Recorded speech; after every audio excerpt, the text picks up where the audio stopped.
You're listening to Secret Sonics, a podcast exploring the creative side of music production.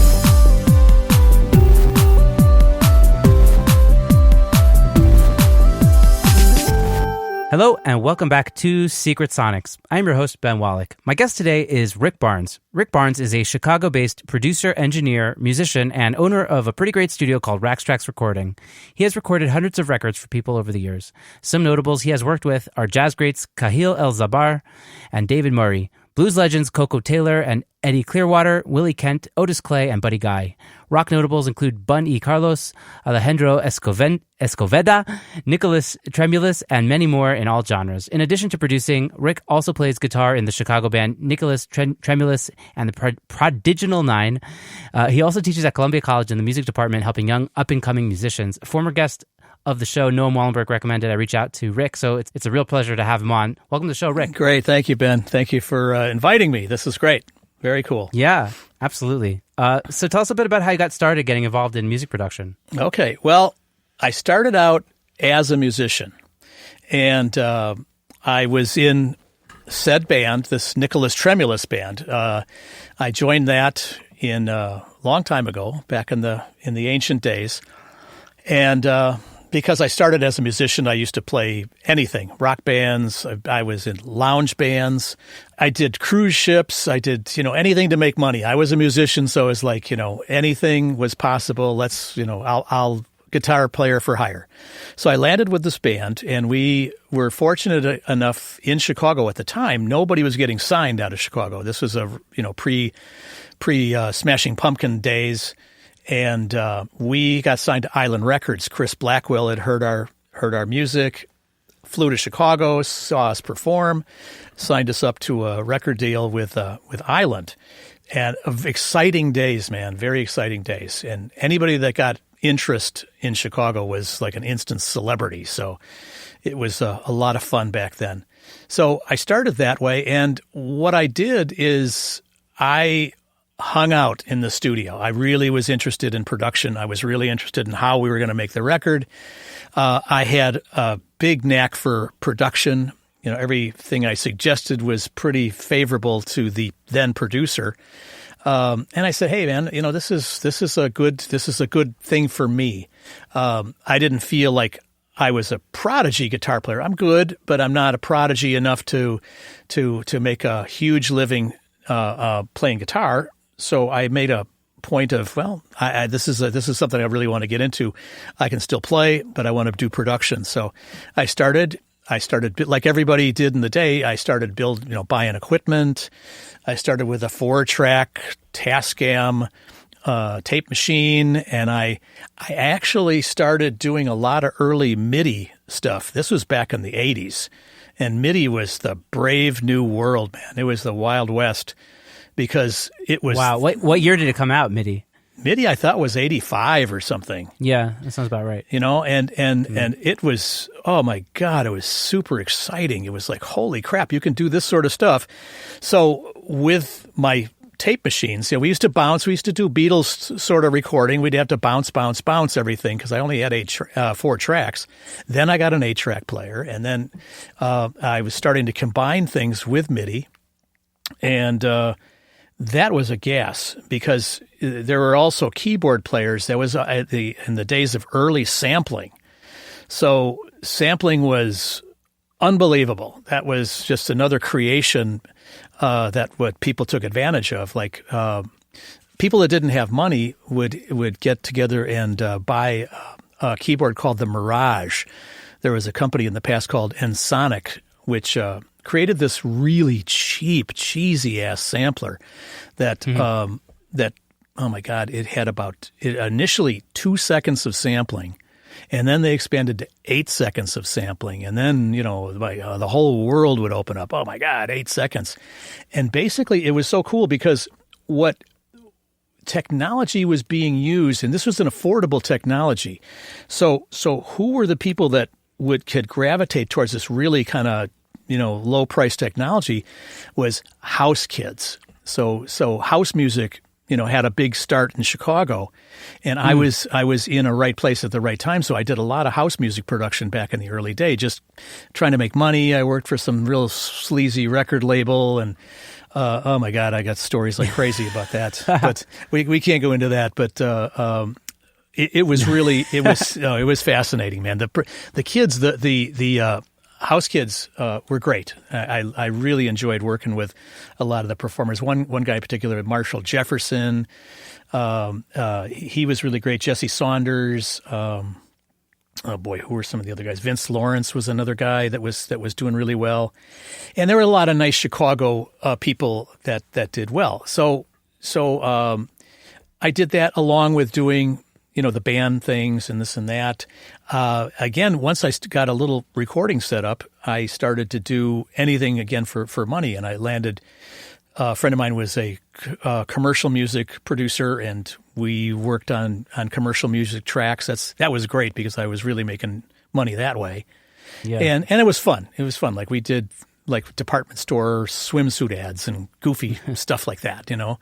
All along you're honing your chops also while you're doing all this stuff. Right? Absolutely. And it was getting that. We had a lot of fun doing that. It wasn't, we weren't, starting any fires anywhere, but we had a steady clientele that we could depend on, at least make some money and pay for the rent and get by as a little studio. I made some money doing the house music, and this was all in a loft that I had downtown Chicago, and it was a rental. And of course, at one point I got booted, and I started up a little storefront studio, and that's when things I started to take off. I started doing more bands.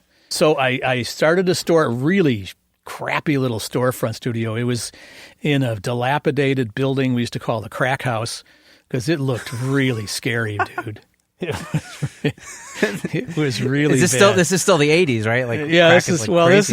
This is still the late 80s, right? And going into the 90s, the 90s, thank God. The 90s to me was a beautiful decade. I like that. But this storefront studio did well, and we did really, really nice stuff. I started buying through the commercial work and things like that. I got a chance to buy tape machines, and I graduated from my 8-track tape machine into a 16-track 2-inch, which I wish today I kept my hands on, but I didn't. I needed more tracks, so I started.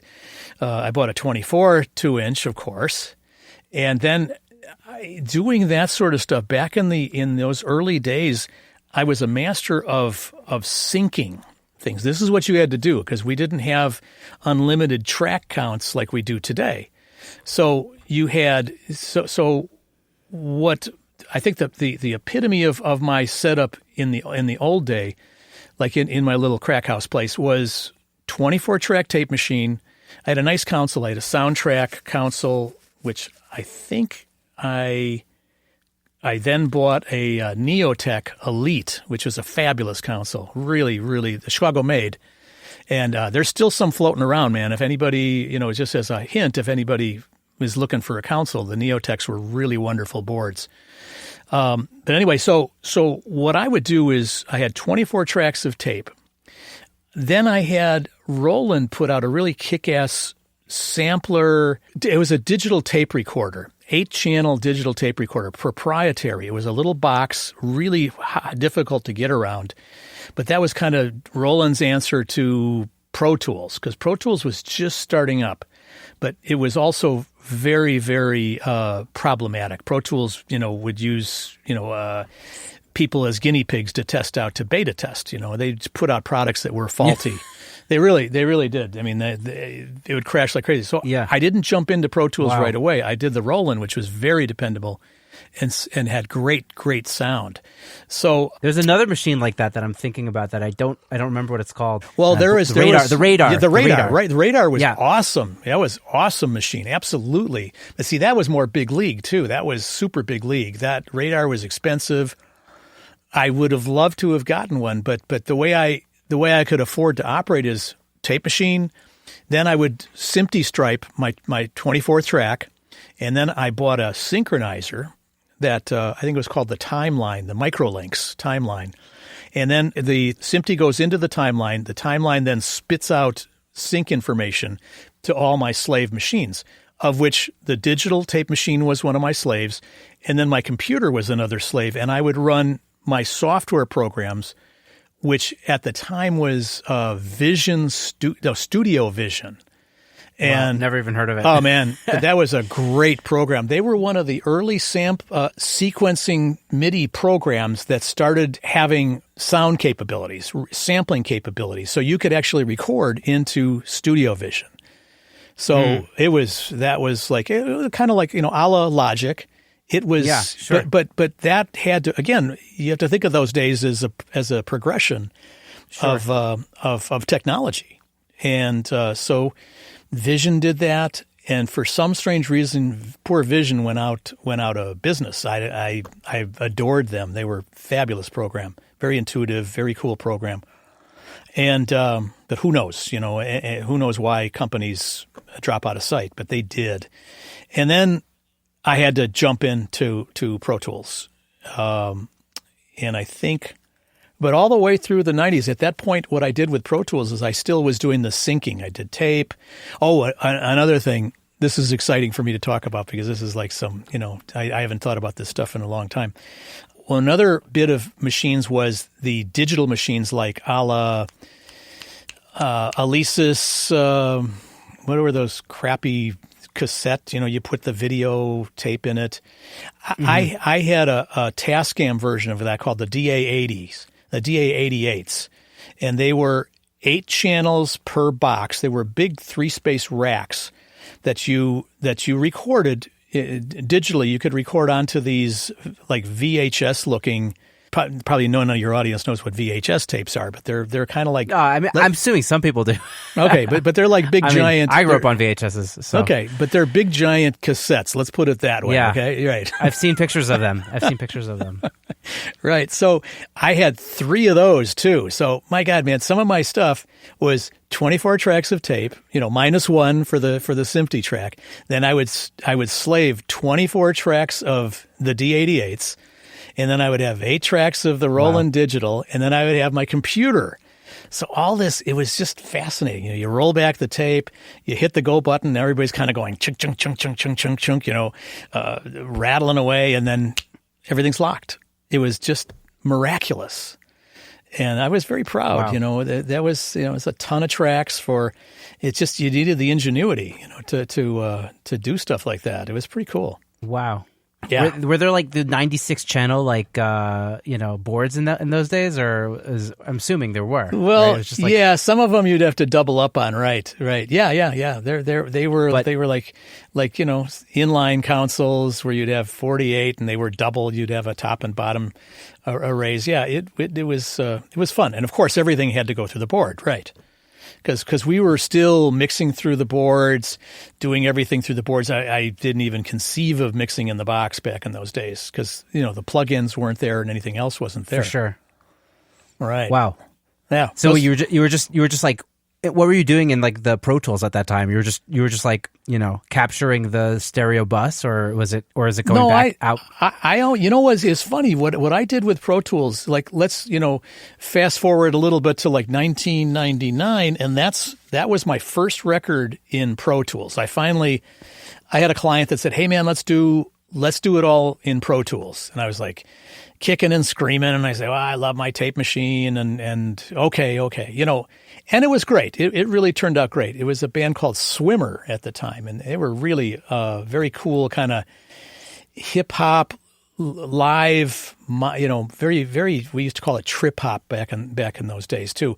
Kind of like the Roots or something. Yeah, kind of like the Roots, exactly right. Very cool guys. Really, there's one guy that played horn. He was really young at the time, and I just adored this kid. His name was Pevin Everett. Pevin, he must have been 17, 18 at the time, and he played like Miles Davis. He was so soulful. This kid, 17, 18-year-old, had the soul of an old musician, man. He was such a great player. Anyway, he is now working with Gorillaz. Ha! Yeah. This guy, wow. That just blew my mind. I saw a Gorilla CD the other day, a couple of years ago, and I saw Pevin's name on it, and I went, "Oh man, so happy because he was such a genius that I'm glad. I hope he's doing great. So very, very cool. Anyway, so I did this record on Pro Tools for the first time, and